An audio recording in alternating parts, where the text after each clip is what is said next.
Players have seen this ball and chain mechanism with some Korok puzzles hidden around Hyrule, but did you know that this chain can actually snap in half?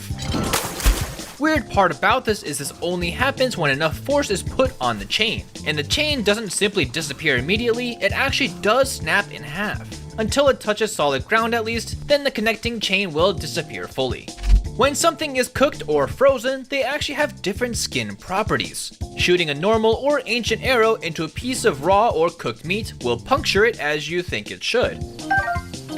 But if it's frozen solid, it'll actually bounce off because of the frozen solid skin. Here's some advanced combat 101 for you. When you shoot at a choo-choo jelly, there's a couple tricks for combat that could be useful pertaining to shock damage. Shooting shock arrows at jellies normally doesn't do anything, but a basic trick is to stasis your choo-choo jelly first, then shoot it with shock arrows to do area of effect damage.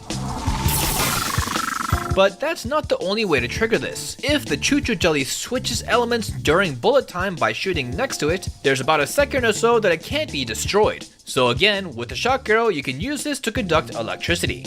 But even further, players have even combined this neat trick with an old combat technique called SJC, or Shield Jump Cancel, to get bullet time and drop materials at the same time.